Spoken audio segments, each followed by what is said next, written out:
A tríplice mensagem angélica é o último toque de alerta e advertência que Deus está dando ao mundo caído pelo pecado. Mas a palavra profética diz que São João, em visão, ele viu uma grande intensificação da pregação do Evangelho. São João viu um anjo voando pelo meio do céu. E no voo desse anjo, o poder da pregação do Evangelho era extremamente intensificado. E a força desse anjo era tão grande, espantando a escuridão das trevas que envolvia o planeta Terra, que a glória do Senhor iluminou todo o planeta. Amém? Vamos abrir a Bíblia em Apocalipse capítulo 18. Livro de Apocalipse, capítulo 18. Apocalipse, capítulo 18. E os versículos 1 e 2. E depois eu vou pular para o 4 e 5. Livro de Apocalipse, no capítulo 18, eu vou ler o versículo 1 e 2, e depois eu vou pular para o 4 e 5. Diz assim as Escrituras: Depois destas coisas eu vi descer do céu um outro anjo que tinha grande autoridade, e a terra foi iluminada com o seu resplendor. E ele exclamou com poderosa voz: Caiu, caiu a grande Babilônia, e se tornou morada de demônios, e guarida de todo espírito imundo, e esconderijo de toda ave imunda e detestável. E agora vem o versículo 4. E eu vi outra voz do céu dizer: Sai dela, povo meu, para que não sejais participante dos seus pecados, para que não incorras nas suas pragas, pois os seus pecados se acumularam até o céu, e Deus se lembrou da iniquidade delas. O profeta da Revelação viu um anjo voando, um outro anjo, um quarto anjo. Esse quarto anjo, quando voou pelo do céu, ele não trazia uma mensagem nova, mas ele trazia uma intensificação da mensagem dos três anjos. Por isso vinha o anúncio da queda de Babilônia, por isso vinha o clamor para sair dela, povo meu. Mas a Bíblia fala de que esse anjo desceu até o planeta Terra com grande autoridade. A palavra bíblica não diz assim autoridade, a palavra diz assim grande autoridade. É mais que autoridade. Significa realmente um anjo que veio descendo do céu empossado, cheio de poder e com uma magnitude e uma grandeza tal que a terra foi iluminada com a glória do Senhor. Esse anjo, ele vem da presença de Deus. Esse anjo saiu da sala do trono do universo para pregar a última mensagem de misericórdia e advertência ao mundo caído. Satanás luta para manter o planeta em trevas e escuridão, no que se refere à palavra. Entretanto, o poder desse anjo é tal que as trevas que foram espalhadas por Satanás no planeta Terra são dissipadas e a glória do Senhor começa a iluminar o planeta. Homens e mulheres com santa consagração e zelo sairão a pregar a mensagem do Evangelho aos quatro cantos da terra. Haverá uma grande oposição e perseguição ao alto clamor. A luta vai ser acirrada, mas com fé e coragem os santos anunciam a verdade destemidamente. E milhares serão convertidos.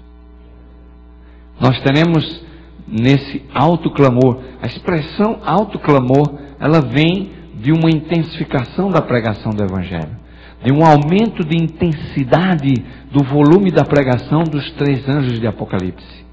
Esse acontecimento, ele vai ocorrer um pouco antes do fechamento da porta da graça, quando os 4 anjos vão soltar os 4 ventos. Se vocês olharem aquele gráfico ali, vocês vão ver ali em cima escrito assim: fim do tempo da graça, os 4 anjos embaixo soltam os 4 ventos.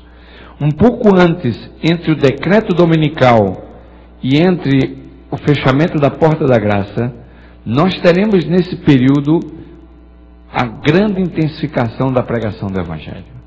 É nesse período, já não haverá mais a igreja adventista. Nesse período haverá a igreja remanescente. Aqueles que vão abraçar a verdade do sábado e vão então intensificar a pregação do Evangelho nesse período, porque esse vai ser o último chamado, vai ser a última mensagem para que o povo possa sair de Babilônia, para que o povo possa realmente ouvir e aceitar a verdade do sábado. E Deus vai usar instrumentos humanos para levar avante essa grande mensagem. Pessoas cheias do Espírito Santo. Junto com o alto clamor vai vir o derramamento da chuva serôdia, que é uma plenitude do Espírito Santo de Deus. A obra do alto clamor, ela é representada pelo anjo de Apocalipse 18. E ela vai ser rápida e vai ser miraculosa. Quando o Espírito de Profecia diz que ela vai ser miraculosa, está querendo dizer o seguinte: que vai haver milagres. Vai haver milagres. Vai haver maravilhas através da intensificação dessa mensagem. Milhares se converterão em apenas um dia. E meus queridos, Deus tem um plano especial para aqueles que realmente querem participar dessa última ofensiva de salvação do planeta Terra. Ellen White disse que viu servos com o rosto iluminado de santa consagração, saindo a proclamar a mensagem do Evangelho a todos os lugares. Sabe, meus queridos, talvez a gente olhe para nós hoje e diga assim: mas como é que eu posso participar do alto clamor se eu não sei pregar e não sei falar? A obra da pregação do Evangelho é uma obra que tem que ser feita pelo Espírito de Deus. Talvez olhando humanamente para nós não temos condição de pregar. Mas quando nós vemos o Espírito de Deus guiando e dirigindo, nós poderemos fazer muito por essa obra, se a gente permitir que o Espírito de Deus vá dirigindo, que o Espírito de Deus vá nos guiando. Sabe, jovens, o sábio Salomão, um dos homens mais sábios do planeta Terra, ele disse assim, falando para os jovens: lembra-te do teu Criador nos dias da tua mocidade. É no dia da nossa mocidade que nós temos que consagrar e dedicar a nossa vida a Deus. É nos dias da nossa mocidade que nós precisamos fazer uma profissão de fé e se engajar nesse ministério da pregação do Evangelho. Vocês sabem que eu nasci na igreja. Eu já disse aos jovens numa reunião que a gente teve sexta-feira à noite, que eu vivi muitos anos infeliz dentro da igreja. Eu estava ali na igreja e não tinha coragem de ir para o mundo e ser chamado de ímpio. Mas eu era atraído pelo mundo. Mas ao mesmo tempo eu ficava dentro da igreja infeliz. Eu ficava dentro da igreja sem sentir a alegria da salvação. Queridos, não é suficiente ser jovem adventista. É preciso ser jovem adventista feliz. Não é necessário ser membro, é preciso ser um membro da igreja feliz. Nós precisamos sentir a alegria e o gozo da salvação em Cristo Jesus. Eu passei anos e anos, até quando finalmente pude conhecer Jesus por experiência pessoal. Até finalmente quando decidi entregar minha vida a Jesus. O engraçado é que o meu grande sonho na vida era ser médico. Eu sonhava em ser cardiologista. Eu queria abrir o povo e consertar o coração deles e fechar e o sujeito sair vivo andando. Não é? Era melhor do que lidar com os membros, porque o sujeito, o médico bota para dormir, o cara não fala nada e você faz o job todinho. O membro não, você vai lá para consertar ele, tem que ouvir tudo de volta. O negócio não é fácil. É por isso que eu queria ser médico.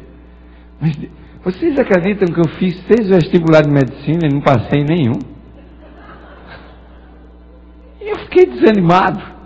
Engraçado é que minha mãe é muito sábia. Mãe é um negócio sábio, né? Porque eu fui lá para Recife fazer o vestibular e não passava. E ela disse: meu filho, vai para o colégio, seus amigos estão tudo lá. E estava mesmo. Você vai para o colégio fazer teologia lá. E eu ia lá fazer teologia, né? Sem muito interesse, para no ano que vem fazer o vestibular de novo. Cada fim de ano eu fazia 2 vestibulares, no meio do ano eu fazia mais 2. E num período de 2 anos assim, eu fiz lá uns 6 vestibulares para medicina. Mas eu não passava em nenhum. E passava nas matérias de teologia. E quando eu dei fé, eu estava terminando o curso de teologia. E eu dizia assim: bem, e agora, eu vou ser médico ou vou ser pastor?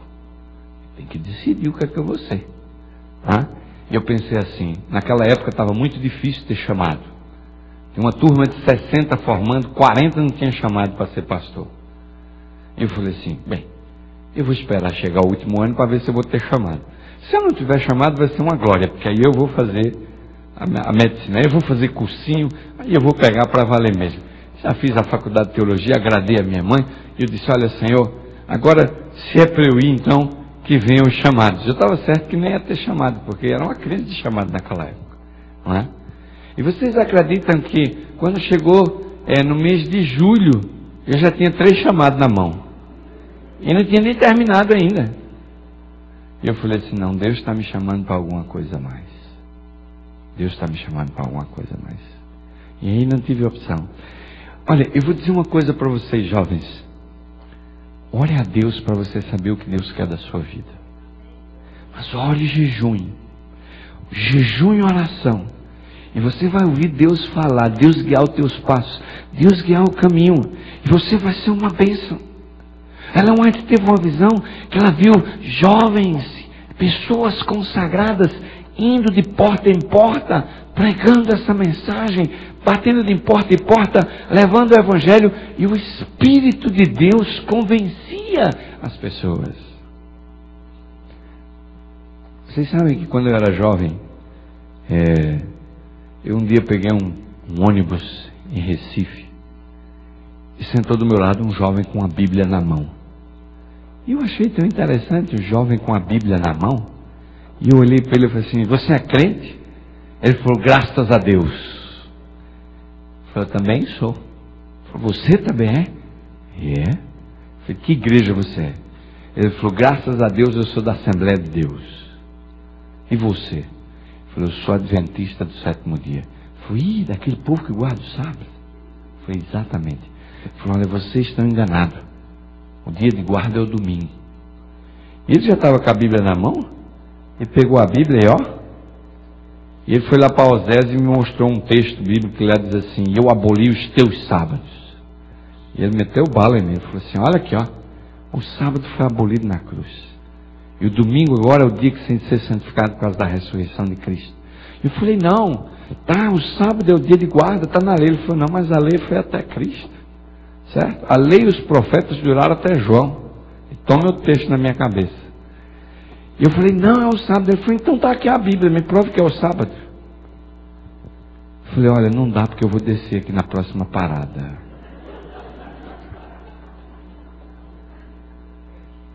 E eu desci daquele ônibus humilhado. Eu saí ali orando e dizendo: Senhor, me perdoa. Eu nasci na igreja. Era para eu conhecer. E não fui capaz de defender a verdade do sábado. Me perdoa, me ajuda. Tomei uma decisão. Olha, jovens, eu era jovem ainda, aos 17 anos, 18. Naquilo ali eu tomei a decisão. Falei: agora eu vou estudar a palavra. Nunca mais ninguém vai passar por mim. Eu não vou ser capaz de dizer a ele a razão porque eu guardo o sábado do Senhor.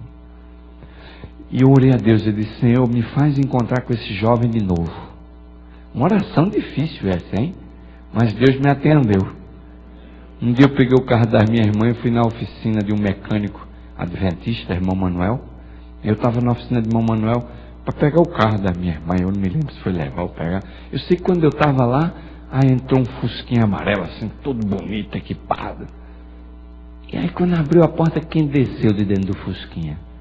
O jovem assembleano. E eu olhei para o irmão Manuel e disse: irmão Manuel, o senhor conhece aquela figura ali? Ele falou: aquele ali é o filho do pastor da primeira igreja da Assembleia de Deus de Recife. Eu falei, pois é aquela criatura que eu estou orando para encontrar. Ô Manuel, o senhor tem uma Bíblia aí? Ele falou, tem uma Bíblia aqui no trabalho, então nosso da Bíblia, eu fui lá. Falei, rapaz, tudo bom? Você lembra de mim? Ele olhou para mim. Eu falei, não lembro não. Falei, mas rapaz, lembra uma vez a gente se encontrou dentro de nós? Eu falei, tu é aquele adventista que não conseguiu provar que o sábado é dia de guarda. Eu falei, exatamente. Mas hoje eu tenho uma Bíblia aqui, ó. E eu quero te mostrar um negócio assim. Irmãos, olha, só foi 3 textos.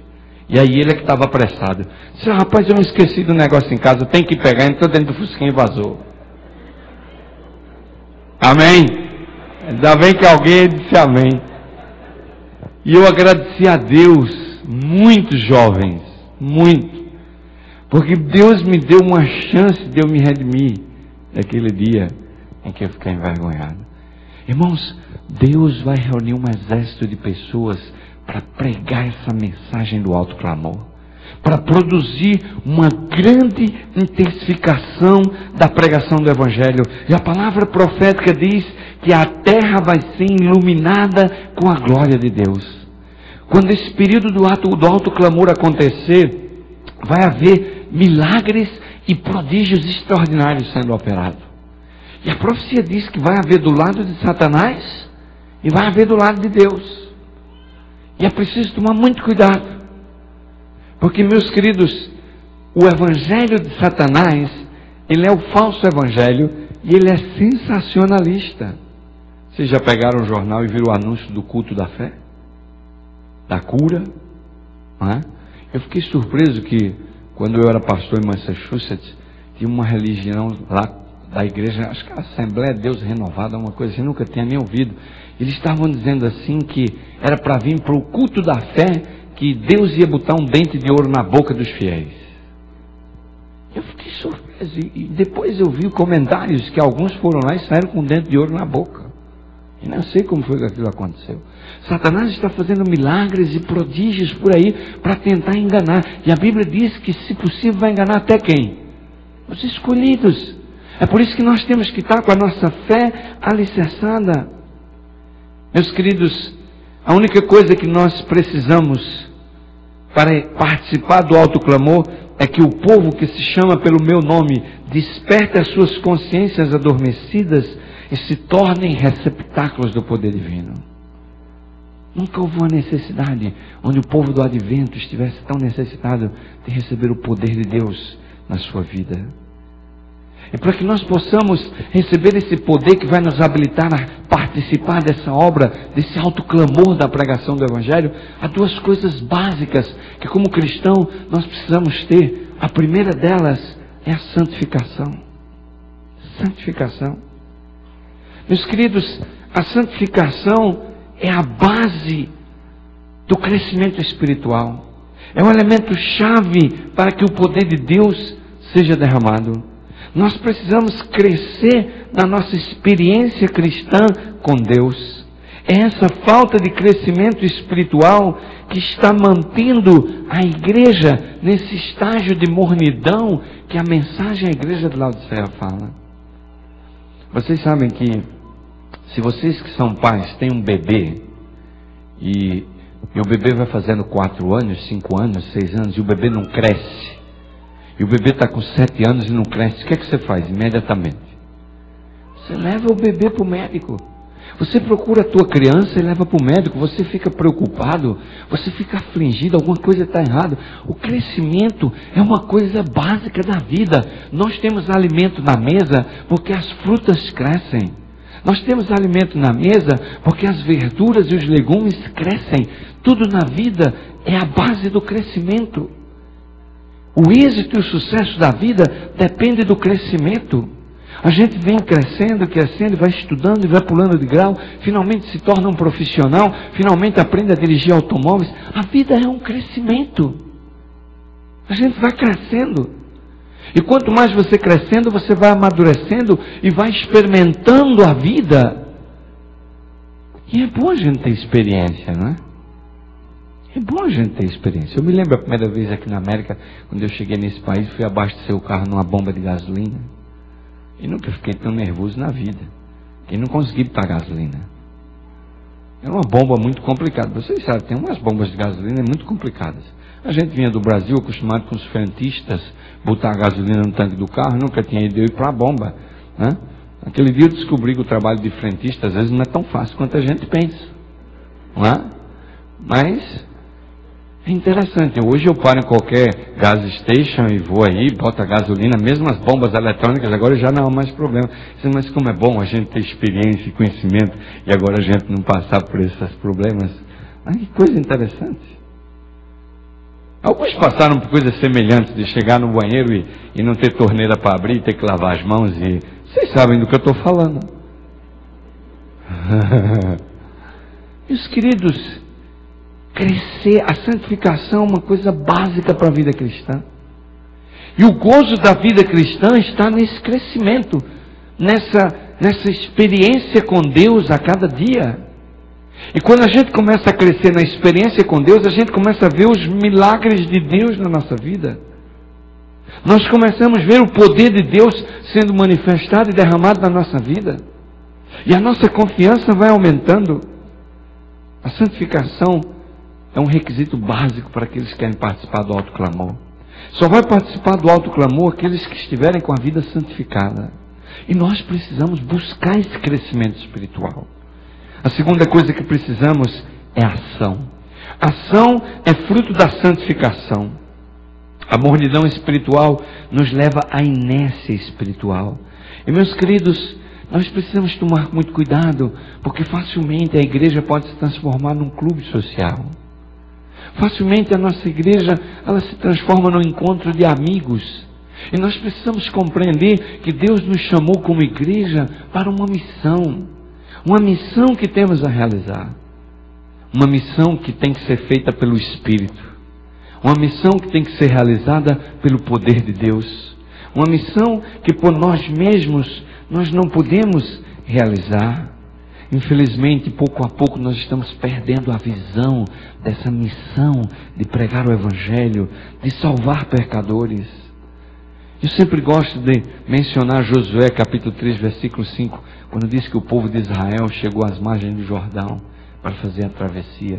E a mensagem de Josué foi: santificai-vos, porque amanhã o Senhor fará maravilhas no meio de vós. É interessante que quando a gente faz uma analogia, a gente vê o deserto e na entrada do deserto está o mar vermelho. E Deus fez o milagre do mar se abrir e o povo passou em seco. Depois de 40 anos peregrinando pelo deserto, a gente vê agora um rio.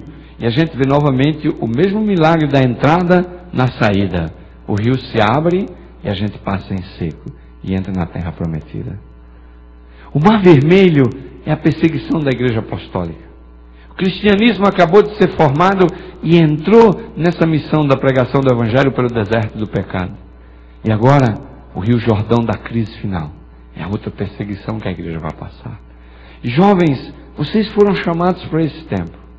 Os jovens de Deus foram chamados para estarem habilitados e preparados para fazer essa travessia do Jordão da crise final. Para se levantarem em nome de Jesus e realmente fazer a bandeira do príncipe Emanuel ser desfraldada nessa grande batalha final que será travada, que é a batalha do Armagedon. No sábado nós vamos estudar a respeito da batalha do Armagedon. Meus queridos, Deus espera uma frente unida, preparada para ir à luta e à batalha contra o mal. Nós não podemos fazer essa obra do alto clamor sozinho, unicamente pelo poder do Espírito de Deus. Nós precisamos do anjo de Apocalipse 18 e do seu poder e da sua autoridade para pregar essa mensagem e iluminar a terra com a glória do Senhor Deus. O alto clamor da pregação do Evangelho é fruto do poder de Deus na vida de cada cristão. É fruto do poder divino em nossa vida. É fruto do derramamento do Espírito Santo. Zacarias 4,6 diz: não por força nem por violência, mas pelo meu Espírito, diz o Senhor dos Exércitos. Mas é interessante que a mensagem do alto clamor, ela tem um contexto específico. Porque o anjo, quando voa pelo meio do céu, diz que vem uma outra voz grande, que vem e diz assim: sai dela o quê? Sai dela, povo meu. É como se Deus estivesse fazendo uma convocação para que os filhos dele saíssem de Babilônia. Que os filhos dele saíssem do caminho errado em que estão. Esse vai ser um período, e é interessante que isto vai acontecer exatamente nesse período entre o decreto dominical e o fechamento da porta da graça. Exatamente aqui. Vai ser o último chamado. A igreja adventista, quando saiu o decreto dominical, ela vai se desfazer. A igreja adventista é uma igreja profética. Ela teve data para começar e ela tem data para terminar. A gente não sabe exatamente quando ela vai terminar, mas a gente sabe que o decreto dominical é o chamado para sair das grandes cidades, e definitivamente se vai haver uma perseguição, como a gente vê aqui, que começa justamente com o decreto dominical. Essa perseguição, ela vai motivar com que a igreja feche as portas, porque o primeiro lugar que eles vão procurar os observadores do sábado é aonde? É nos templos que guardam o sábado. Obviamente nós teremos que fugir, e aí vai ser o povo de Deus agora guardando o sábado, e o povo que segue a besta e guarda o domingo. E meus queridos, é justamente nesse período sem igreja, sem filiação denominacional, que a gente vai ter um grupo que guarda o sábado e que realmente vai se levantar para dar essa mensagem: sai dela, povo meu. Sai dela, povo meu.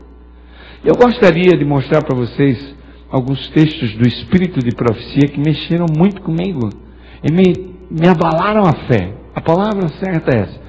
Eu vou mostrar a vocês uns textos agora que abalaram a minha fé e deve fazer a gente essa noite pensar um pouco e refletir sobre isso.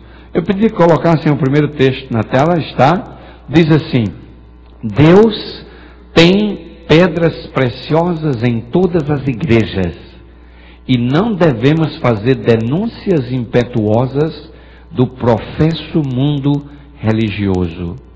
O Senhor tem seus representantes em todas as igrejas.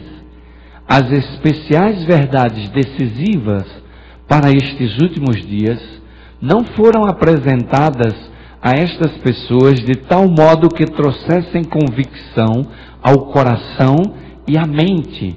Por isso, ao rejeitar a luz, eles não romperam sua ligação com quem? Jovens, aqui é uma coisa interessante. A palavra profética está dizendo que nós não devemos fazer denúncias impetuosas ao professo mundo religioso. Olha a palavra, professo mundo religioso. Aqui está se referindo o quê? Às outras igrejas. A Igreja Universal do Reino de Deus, a Igreja Católica, a Igreja Batista, Presbiteriana, Metodista. A serva do Senhor está dizendo o seguinte, que nós não devemos fazer denúncias impetuosas a esse grupo que está nessas religiões. Muitas vezes nós temos criado uma barreira de separação e temos criticado esses e temos falado mal deles. E a palavra profética diz que a gente tem que tomar cuidado, porque o Senhor tem representante ainda em todas essas igrejas. E é porque o Senhor tem representante nessas igrejas que o anjo de Apocalipse 18 vai sair voando pelo meio do céu e vai se ouvir uma voz dizendo: sai dela o quê? Povo meu. Esses fiéis e sinceros que estão nessas igrejas de Babilônia, eles serão chamados e convocados ao tempo certo para saírem destas igrejas e se unirem ao povo de Deus. E é interessante que o texto diz que muitas verdades decisivas para os últimos dias, como por exemplo a do sábado é uma verdade decisiva para os últimos dias, certo?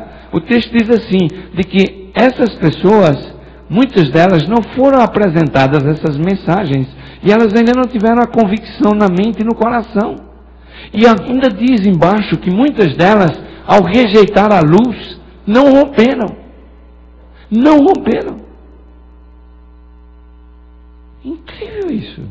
Pessoas que ouviram a verdade do sábado e que não aceitaram a verdade do sábado, e ao rejeitarem essa verdade, o Espírito de Profecia diz que elas ainda não romperam, porque quando saiu o chamado de Apocalipse 18, essas ovelhas genuínas e verdadeiras vão ouvir a voz do verdadeiro pastor e elas vão sair das igrejas de Babilônia. Eu vou contar para vocês uma história que eu já contei aqui em Dallas. Talvez muitos de vocês vão lembrar dessa história.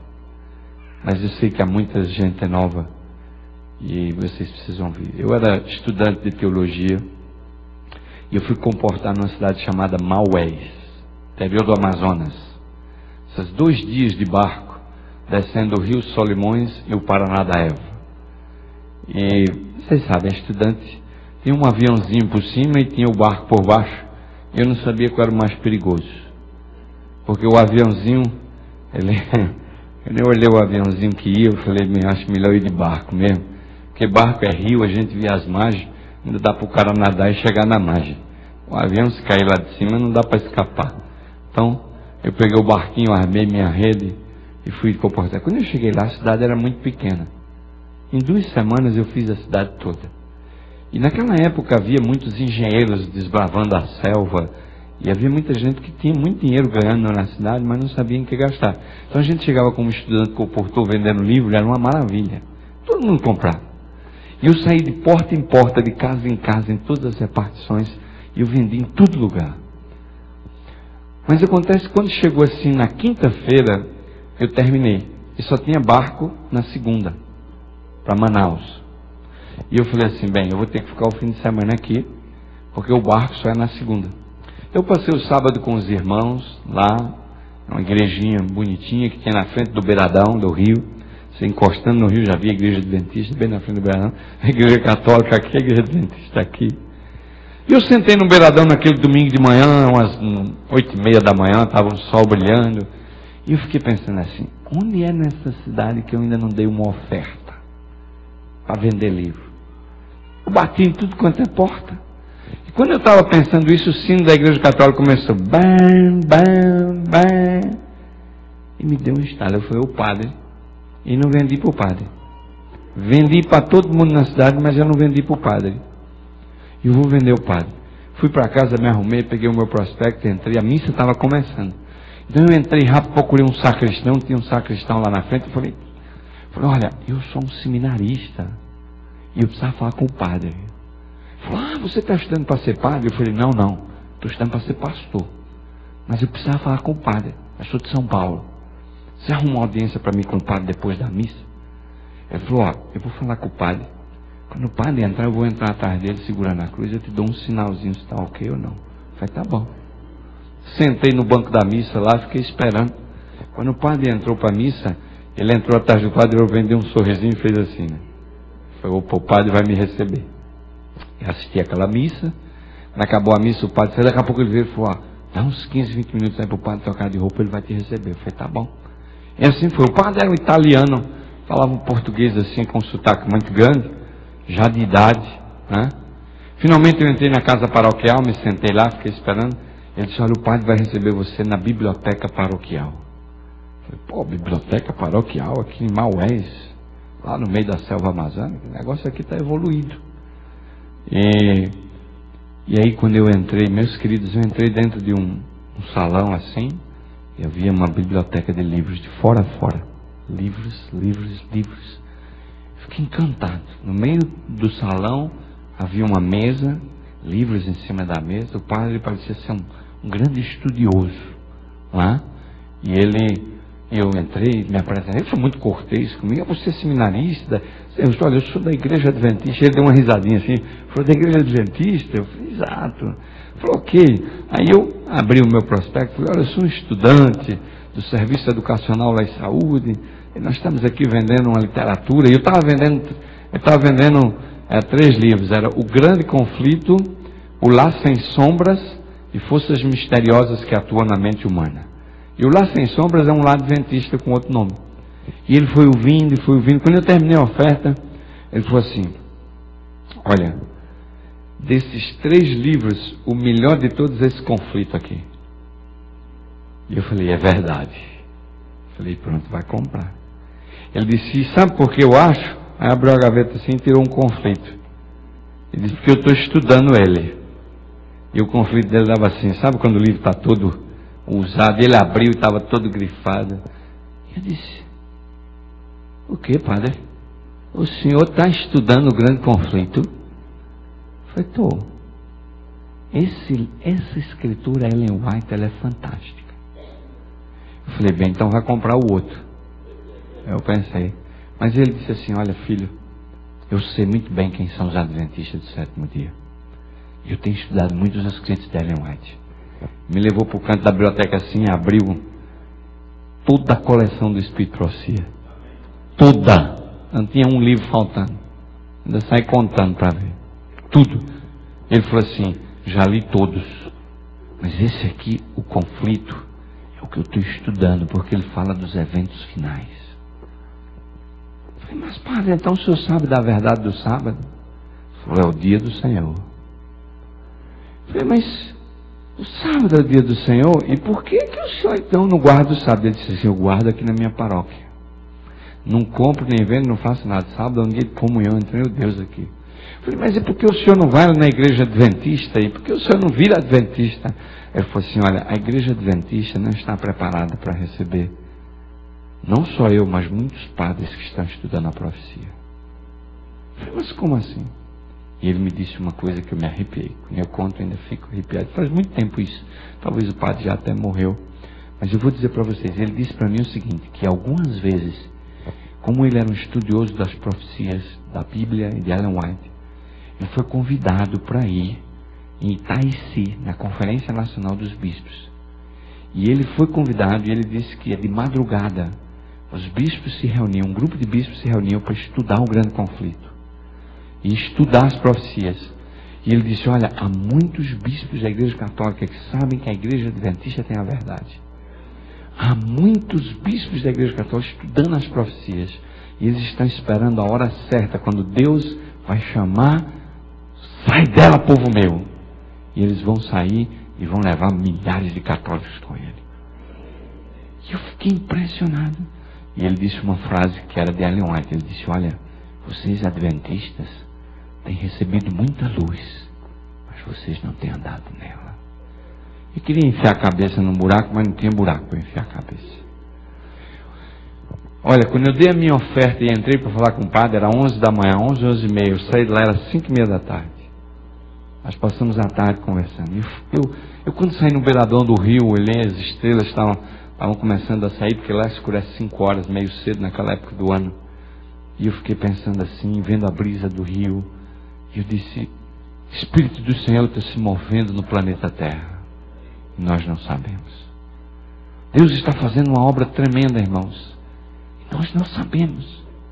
Nós precisamos participar dessa obra. E nós temos que cuidar. Porque agora vem o segundo texto. Parece que à medida que vai o próximo, vai esquentando aqui. Próximo. Frisou. Ok. Olha que diz a serva do Senhor no grande conflito, ok? No capítulo 18 do Apocalipse, o povo de Deus é convidado a sair de acordo com esta passagem, muitos do povo de Deus ainda devem estar E em que corporações religiosas se encontra hoje a maior parte dos seguidores de Cristo? Sem dúvida, nas várias igrejas que professam a fé. Eu pensei que era a igreja adventista. Eu pensei que a maioria dos seguidores de Cristo estariam na igreja adventista. E agora, meus queridos, às vezes a gente vê pentecostais e pessoas sinceras andando por aí e sendo fiel à palavra, e vão ao culto, e vão à igreja, e às vezes tem reuniões de oração todas as noites, e essas igrejas são tudo cheias. Eu fico pensando assim, mas o povo do Senhor às vezes é tão relapso na sua fidelidade a Deus. São 3 reuniões por semana, e às vezes a gente não fazemos o sacrifício, ou porque moramos longe, ou porque está chovendo, está frio. E muitas vezes esses que estão em Babilônia com essa fidelidade, com esse fervor, eles estão lá esperando esse anjo voar e clamar, sai dela, povo meu, para eles saírem. E olha que diz o próximo texto. Próximo. Apesar das trevas espirituais, olhem bem a expressão, apesar das trevas espirituais e afastamento de Deus prevalecente nas igrejas que constituem Babilônia, a grande massa dos verdadeiros seguidores de Cristo encontram-se ainda em sua comunhão Grande conflito, página 390. Irmãos, quando eu descobri esse texto, olha, eu vou dizer para vocês, eu sou adventista desde o berço, mas faz mais ou menos 1 ano que eu descobri esses textos.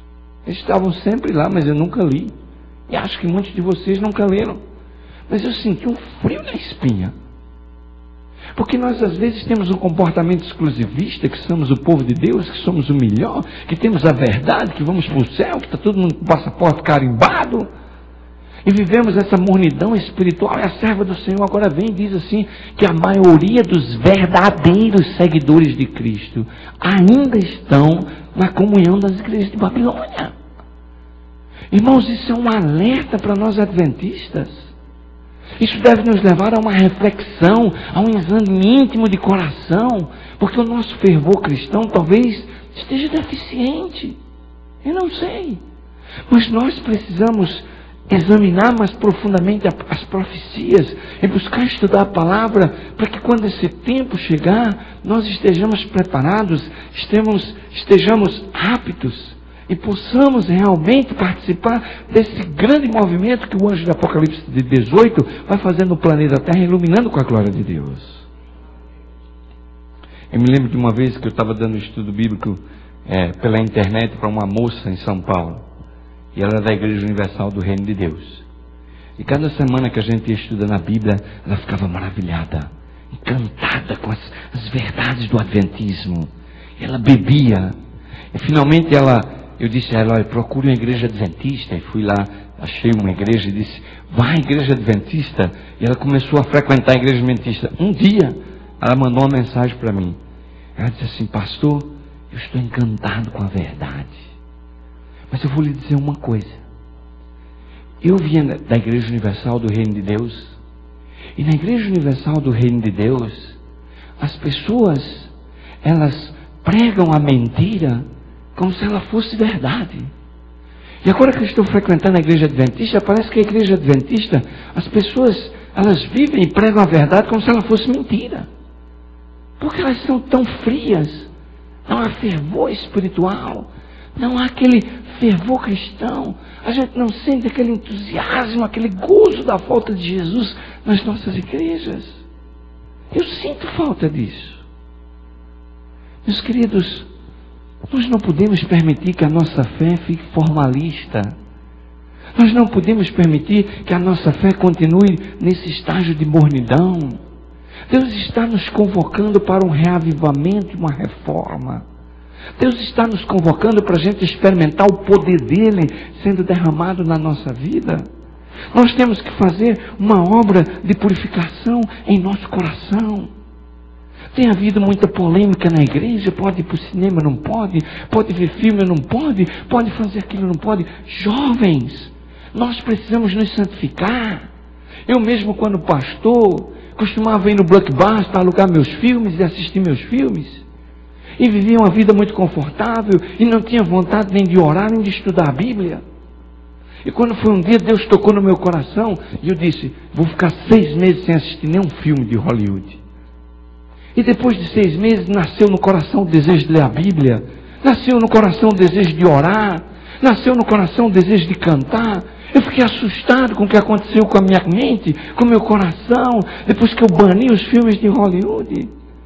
Nós estamos aí semanas a semanas financiando a indústria do pecado. E somos filhos de Deus.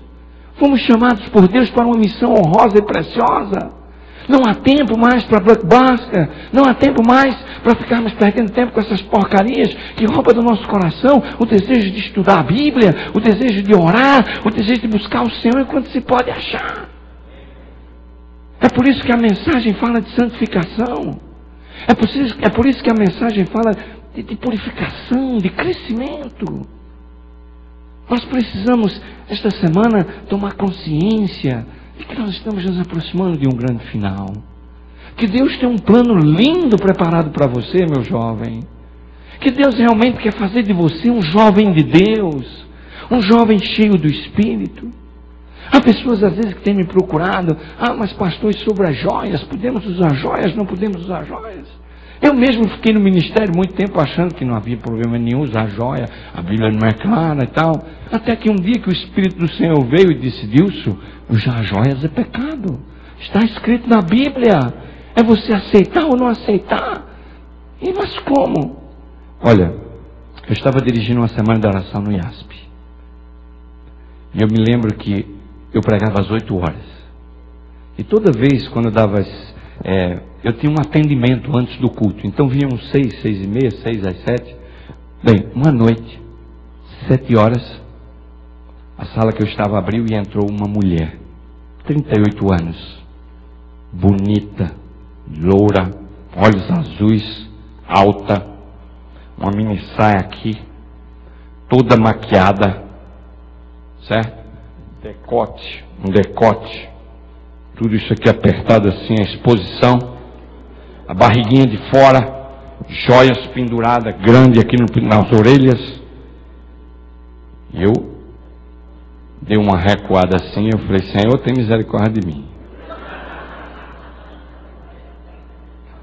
A mulher era bonita, aquela chegando nos 40, bem temperada. E ela sentou e eu falei: Senhor, me ajuda.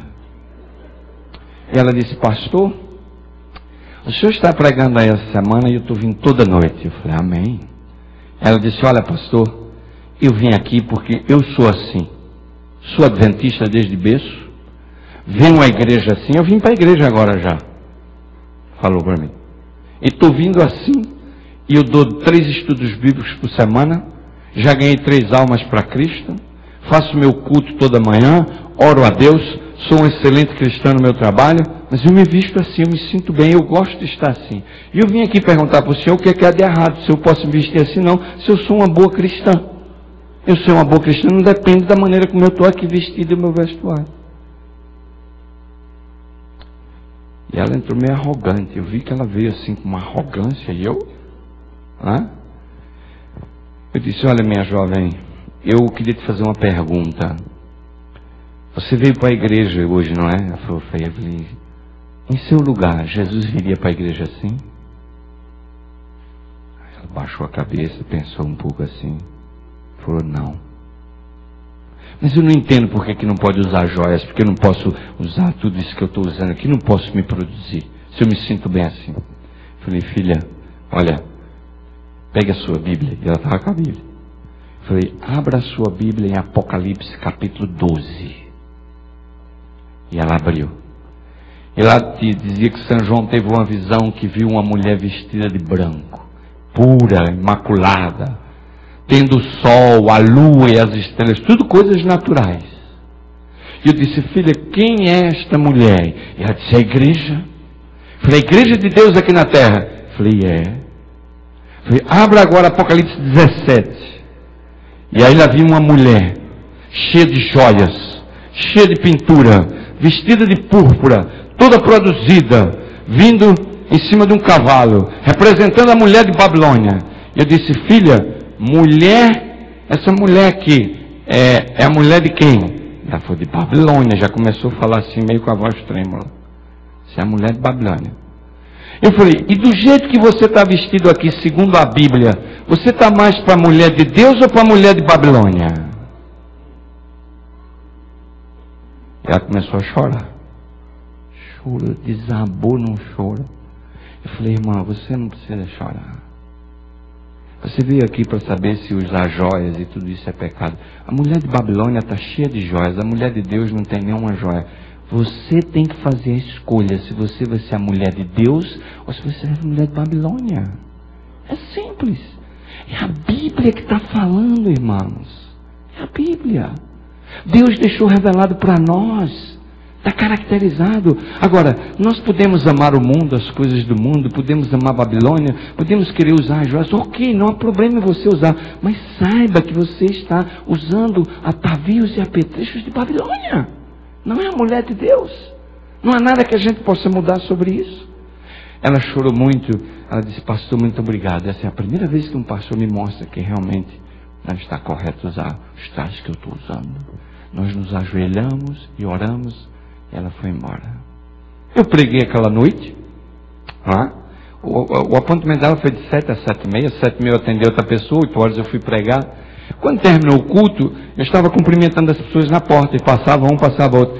De repente, passou uma mulher bonita, loura, alta, me cumprimentou. Eu falei, que Deus te abençoe. Ela segurou a minha mão assim, olhou para mim. Eu falei, você não sabe quem é eu não, né? Eu falei, quem é você assim? Aí ela abriu um pouco o cabelo e não podia acreditar. Era a mesma mulher. Ela foi em casa, tirou a maquiagem, tirou as joias, tirou tudo, botou um vestido abaixo do joelho, cobriu tudo. Eu não reconheceria ela. E ela encheu os olhos de lágrimas. Eu disse, eu não acredito que é você. Ela disse, começou hoje e é para sempre. Eu disse, amém, que Deus te abençoe. E eu nunca mais vi ela. Sabe, meus queridos, seguir a Cristo é uma profissão de fé. Seguir a Cristo, jovens, é fechar a porta do mundo e caminhar na luz. Nós temos que fazer escolha. Se queremos pregar a mensagem do alto clamor, precisamos fazer a nossa escolha. E eu lhes digo, o profeta Joel no capítulo 2, vamos ao profeta Joel rapidinho, capítulo 2. Profeta Joel no capítulo 2. Livro do profeta Joel, capítulo 2 e o versículo 28. Livro do profeta Joel, capítulo 2, versículo 28, diz assim: E depois derramarei o meu espírito sobre toda a carne, e os vossos filhos e as vossas filhas profetizarão, e os vossos velhos terão sonhos, e os vossos jovens terão visões, e até sobre os servos e sobre as servas naqueles dias derramarei o meu espírito. E agora o 32, e todo aquele que invocar o nome do Senhor será o quê? Amém? E todo aquele que invocar o nome do Senhor será salvo. O Espírito de Deus vai ser derramado. Nesse tempo difícil vai haver sonhos, vai haver visões, vai haver tudo. Sabe, meus queridos, nós vamos naquele dia ser cheios do Espírito Santo de Deus. E isso é a chuva serôdia. A chuva serôdia é um derramamento intensificado do Espírito para intensificar a pregação do Evangelho. É uma porção dobrada. É uma porção dobrada do Espírito e vai ser uma porção dobrada da pregação do Evangelho. Mas para que nós possamos participar desse grande movimento da pregação do Evangelho, há algumas condições que nós temos que alcançar. A primeira delas é sentir necessidade do Espírito Santo e orar por Ele. Não ore assim a Deus dizendo, Senhor, derrama o Teu Espírito Santo. Não ore assim, porque Deus não está retendo o Espírito Santo. Deus não está retendo o Espírito Santo. Você tem que orar e dizer assim, Senhor, prepara meu coração para receber o Espírito Santo, porque Ele está aí para ser derramado. A razão porque Ele não é derramado é porque eu não estou preparado. É porque eu estou a condescender com as coisas do mundo. Jovens, se vocês fizerem uma profissão de fé, de santificar a Deus cada dia, vocês vão ver o Espírito do Senhor sendo derramado na vida de vocês. Nós precisamos também experimentar a chuva temporã. Na época da Palestina, a chuva temporã é aquela que preparava a terra, não é? Para que pudesse crescer. E a chuva serôdia era que vinha para a colheita. A chuva temporã hoje é a nossa obra de purificação e santificação. É a nossa consagração, porque a chuva serôdia é o derramamento do Espírito Santo. Então a chuva temporã é o preparo para receber o Espírito. É a nossa santificação, a nossa consagração a Deus. Uma outra coisa que precisamos alcançar para estarmos nesse grupo que vai pregar o Evangelho do alto clamor é estar disposto a ser guiado pelo Espírito Santo. Às vezes nós queremos guiar a nossa vida da nossa maneira. Eu me lembro de uma vez que eu era departamental de jovens. Eu já contei essa aqui também, mas eu vou contar de novo. Eu era departamental de jovens da Missão Nordeste. E eu me lembro de uma manhã que eu estava na sala e bateram na porta. E abriu a porta. Eu falei, quem é? Ela falou, sou eu, pastor. A telefonista do PBX da missão. Ela estava sempre lá na entrada, sorridente. Uma moça bonita, sorridente e tal. Ela disse, posso falar com o senhor? Era o departamental de jovens. Eu falei, posso, jovem, pode entrar. Ela disse, pastor, eu estou numa angústia muito grande. Eu falei, por quê, filha? Ela disse, pastor, eu estou com 24 anos e ainda não casei. naquele tempo se casava cedo, né? As meninas com 26 já eram um perigo. Hoje não, hoje o povo está casando mais tarde. Eu falei, mas o Senhor tem alguém reservado para você? Ela disse, pastor, eu venho orando e jejuando e nada. Eu não sei mais o que fazer. Eu já fiz até voto a Deus e não deu certo. Eu falei, voto a Deus? Como assim voto a Deus? Eu falei, pastor, um dia, sábado de manhã, eu estava me arrumando para ir para a igreja e eu senti uma coisa no coração. Eu tinha aquela noite dormindo muito mal, pedindo a Deus que me arrumasse um rapaz, um esposo cristão. Quando eu estava na frente do espelho me arrumando, me veio uma coisa no coração para fazer um voto. Eu me ajoelhei ali na frente do espelho e eu disse assim, Senhor, eu tenho fé que tu vai me dar um rapaz cristão. Eu vou à igreja hoje. E o primeiro rapaz que se levantar lá na igreja e vier me cumprimentar, eu estou disposto a casar com ele. E eu arregalei o olho e falei, você fez esse voto? Mas eu fiz, pastor. Eu falei, mas você ficou maluca? Ela falou, não fiquei maluca não, eu estava confiando em Deus mesmo. Jovens, por favor, cuidado, hein? Não faz isso. Deus não trabalha desse jeito, não. Me levantei, pastor, todo confiante. Fui para a igreja. Eu tinha certeza que Deus ia me dar bênção naquele dia. E eu entrei no santuário e parei na porta assim, fiquei olhando. Eu falei, Senhor, quem vai ser? De repente levantou-se um rapaz lá no segundo banco. E ele vinha caminhando. E era um rapaz que já tinha me pedido namoro e eu não queria ele já. E vivia atrás de mim. Eu não queria aquele rapaz, eu tinha dado 3 fora nele. Mas pastor, ele se levantou, veio caminhando na minha direção com um sorriso desse tamanho. E eu me olhei assim, fechei os olhos, fiz uma oração e disse, Senhor, esse não, por favor. Pastor, não teve jeito. Ele veio, me cumprimentou. Pastor, eu não consegui assistir o culto, dei minha volta, fui correndo para casa. Cheguei na frente do espelho aos prantos, me ajoelhei e falei, Senhor, esquece meu voto. Isso não deu certo, não. Eu disse, minha filha, quantos anos faz isso? Pastor, já faz 3 anos. Eu falei, minha filha, o seu voto está pendurado lá, esperando por você. Porque com Deus não se brinca, não. Se você está preparado mesmo para o Espírito de Deus guiar a sua vida, agora você tem que procurar um rapaz. Só tem um jeito de você não casar com esse rapaz. É você procurar esse rapaz e dizer para ele que fez o voto e que foi assim. E se o rapaz disser que não quer casar com você, você está desobrigado do voto. Falei, mas pastor, ele vai querer casar comigo então vai em nome de Jesus.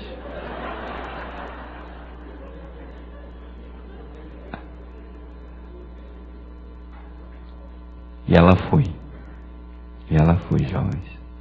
Sabe, meus jovens, não façam esse tipo de voto com Deus. Deus não opera desse jeito. Deus quer encher você do Espírito dele, te dar sabedoria, e ele vai te colocar a pessoa certa na hora certa. Você não precisa fazer isso, não. Deus não opera desse jeito. Mas ela foi lá, e depois eu tive o privilégio. Eu não fiz o casamento porque é o presidente da missão que ia fazer o casamento. Eu só fiz a oração, né? Mas eu estava lá nesse casamento. E cada vez que eu vou contar essa história, eu procuro checar se eles ainda estão juntos, casados, felizes. E eles estão. E muitos de vocês conhecem quem é eles. Porque, incrivelmente, eles já passaram aqui por Dallas. Mas eu não posso falar o nome. Deus tem um plano para a vida de cada um de vocês. Deus tem planos grandiosos. Deixe o Espírito guiar a sua vida, meu jovem. Entregue-se ao Senhor na sua juventude. Deixe que o Espírito do Senhor vá guiando os seus passos, o seu caminho. Vá orando, entregando na mão do Senhor. A Bíblia diz assim, entrega o teu caminho ao Senhor, confia nele. E o mais dele o quê? Não existe coisa mais gostosa na vida cristã do que experimentar o Ele fará em nossa vida. Deus dirigindo a nossa vida. Você talvez esteja aqui porque Deus te trouxe aqui. Há milhares de imigrantes nessa cidade que Deus mandou para cá para você pregar para ele. Você ainda não fez isso. Essa é a razão porque nós imigramos. Eu conheço um ancião que eu tive aqui em Massachusetts. E ele dizia assim, Bezerra, falava assim comigo. Bezerra, Eu dou graças a Deus que um dia eu saí de Valadares e migrei para cá. Porque se aquela vida que eu tinha no Brasil, nunca ia aceitar o Evangelho, porque eu ria e caçoava dos Evangelhos. Mas aqui na América, na dureza dessa vida, eu encontrei Jesus e hoje eu sou um novo homem. A quarta coisa é que nós precisamos eliminar as dissensões da nossa vida. O amor é o ponto de partida, não pode haver dissensões. Olha que o Espírito de Profecia diz aqui mais uma vez: antes dos dias de Pentecostes, os discípulos se reuniram e tiraram dentre eles todas as desinteligências. Estavam de um mesmo sentimento. Tirem os crentes do meio deles as dissensões e se entreguem a si mesmo a Deus para a salvação dos perdidos. Peça a bênção com fé. E ela o quê? Ela vive. Às vezes eu fico pensando que tem tanta gente aqui orando pela legalização, mas não vive uma vida cristã digna de receber a legalização. Sorry. Essa é a grande verdade. Eu conheço pelo menos 15 pessoas adventistas que foram abençoadas com a loteria do Green Card. Vocês acreditam nisso? Eu pensei, eu sei que hoje parece que já não tem mais essa chance, mas o que eu quero dizer a vocês é o seguinte: se nós queremos a bênção do Altíssimo, se nós queremos milagres grandes, temos que nos santificar, porque amanhã o Senhor fará maravilhas no meio de vós.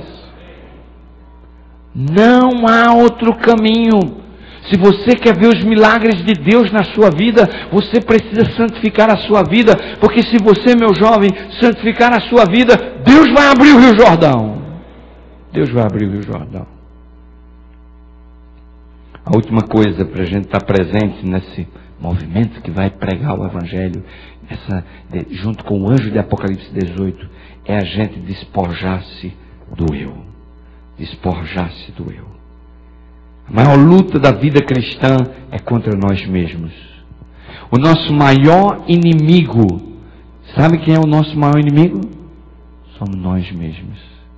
Nós não temos a capacidade de olhar para nós mesmos, de olhar fundo no nosso interior. E às vezes a gente precisa olhar para o vizinho e botar ele mais abaixo, para a gente sentir-se bem. Às vezes a gente precisa criticar o irmão para a gente sentir-se bem. Às vezes a gente precisa criticar o pastor para ele sentir-se bem. Às vezes nós transferimos a dor que sentimos para alguém. Mas o nosso maior inimigo somos nós mesmos. Quando aprendermos e tivermos a capacidade de olhar para o nosso interior e permitir que Deus opere na nossa vida, que o poder dele seja derramado, nós vamos ver os milagres de Deus transformando a nossa vida. Sabe, meus queridos, olha o que diz a serva do Senhor, e com esse último texto, eu gostaria, aliás, eu tenho mais dois, esse mais um, próximo texto.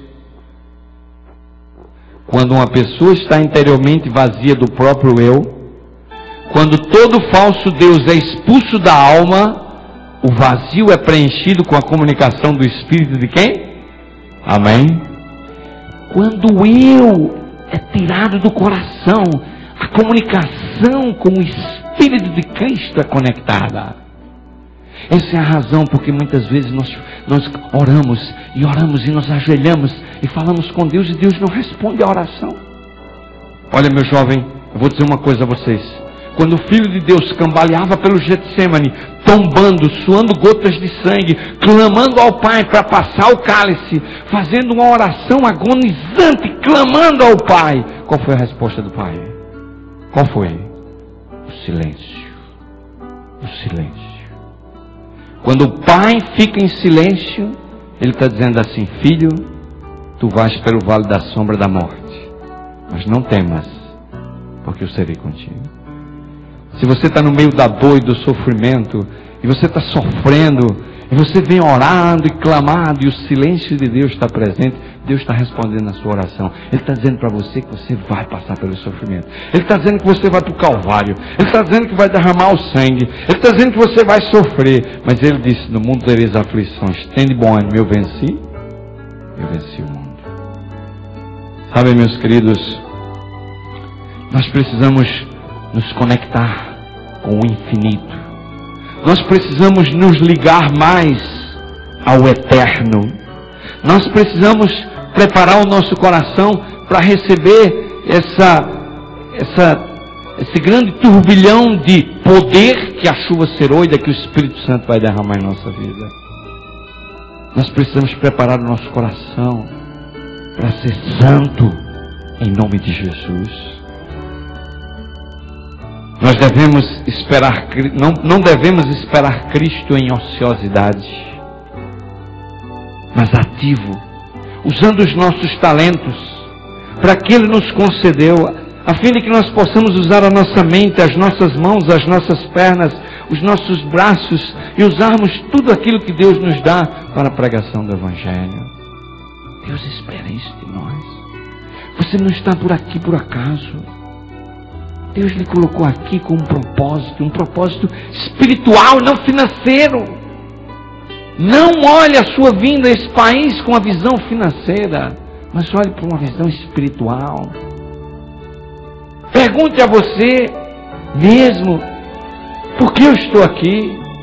Senhor, para que tu me trouxeste aqui? Com a razão de estar aqui, é um propósito espiritual.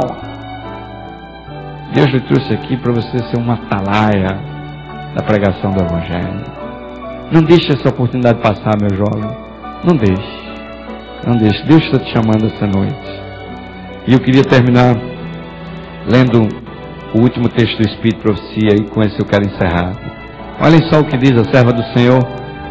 Os poderes de Satanás estão a trabalhar para conservar o espírito dos homens alheios às realidades eternas. Queridos, isso é uma grande verdade.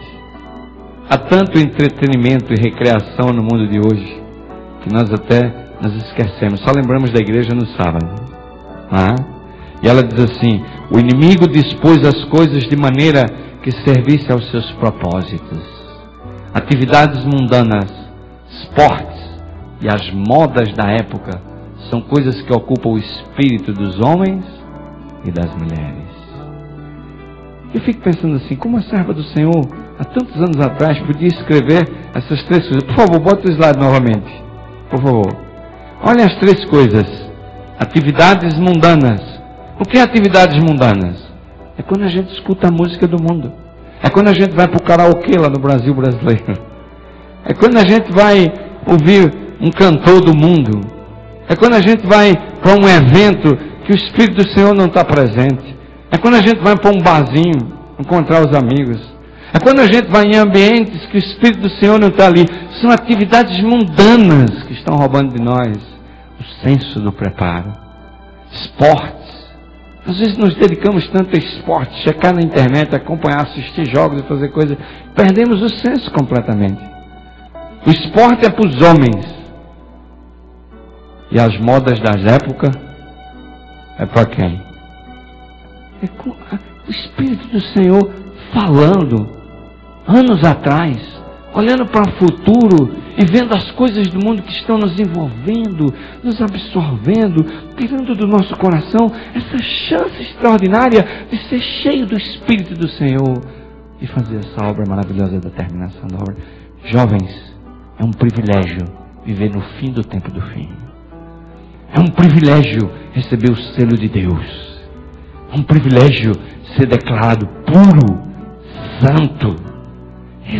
Esse deve ser o gol do cristão hoje. Nós precisamos buscar essa santificação. Nós precisamos, a partir de agora, buscar esse crescimento. E essa noite, eu vou fazer um apelo. Eu quero fazer um apelo especial. Eu quero fazer um apelo àqueles jovens que estão dentro da igreja, mas que estão se sentindo perdidos.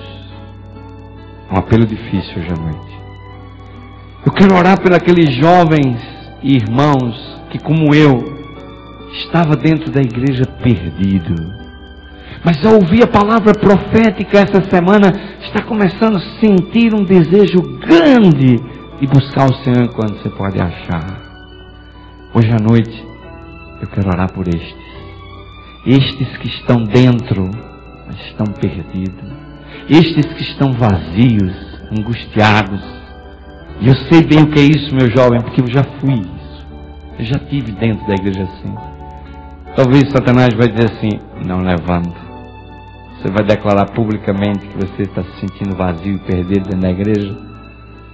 E eu vou dizer a você: você vai ter que escolher entre ficar no banco derrotado ou vir aqui à frente se ajoelhar para receber a bênção que eu quero que Deus dê a você através da minha oração. Haveria alguém aqui essa noite que está assim. Louvado seja Deus pelos jovens que estão vindo. Por favor, se ajoelhem aqui no altar, subam aqui à plataforma. O Senhor Deus tem uma bênção para você, porque essa noite você está tomando a decisão de mudar, você está tomando a decisão de preencher o vazio do teu coração com o poder de Deus, um poder que é transformador, um poder que dá rumo à vida, um poder que dá nova direção, um poder que vai te levar a uma esfera espiritual superior a desse mundo. Eu sei que Deus pode dar essa bênção a você essa noite. Você que está aí me vendo pela internet, não importa o lugar que você está, não importa onde você esteja, se você está se sentindo vazio, perdido, se ajoelhe ao pé do seu computador, erga suas mãos para o alto, clame ao Senhor. Eu vou orar por você também, Deus vai te ouvir, você vai ser um novo homem, uma nova mulher, você vai ter uma vida transformada, você vai sentir o refrigério do poder de Deus na tua vida e você vai fazer parte do alto clamor da história dessa igreja. Eu peço à congregação também que se coloque de joelhos, porque com essa oração eu quero terminar o culto dessa noite. Oremos. Querido Deus, maravilhoso Pai que estás nos céus, diante do altar de Deus essa noite na igreja de Dallas estão esses filhinhos que por anos têm vivido na igreja, alguns até nascido dentro dela, mas não têm experimentado aquele gozo e aquela alegria da salvação em Cristo Jesus. E eu nessa noite rogo por eles diante do trono do Pai. Rogo, Senhor, que o Teu Espírito entre nesses corações, que uma obra de purificação e santificação se faça no coração dos nossos jovens essa noite, que eles possam verdadeiramente se tornar os jovens de Deus, que eles possam resplandecer a glória do Eterno. Que esses irmãos que vieram à frente também possam sentir esse gozo, essa paz, essa alegria eterna que Cristo Jesus pode oferecer. Senhor, nós estamos nos aproximando do conflito final e da final vitória. Estamos nos aproximando do grande dia da coroação. Estamos nos aproximando do grande dia da vitória em Cristo Jesus. E nós queremos cantar o cântico do Cordeiro. Nós queremos cantar o cântico celestial. Nós queremos cantar o cântico de Moisés. Nós queremos tocar harpas com o coro angelical. Queremos adentrar a cidade pelas portas, triunfantes, vencedores, santos no poder de Cristo Jesus. Senhor, derrama o Teu poder sobre estes que tomaram essa decisão essa noite. Que o Senhor vos abençoe e vos guarde. Que o Senhor faça resplandecer o seu rosto sobre ti e tenha misericórdia de ti. Que o Senhor sobre ti levante o seu rosto e te dê a paz. Amém, Senhor Deus. Amém. Amém. Em atitude de reverência e oração, ao som da música, volte aos seus lugares e ore ao Senhor, agradecendo a Ele pela mensagem dessa noite. Que Deus nos abençoe. Amém.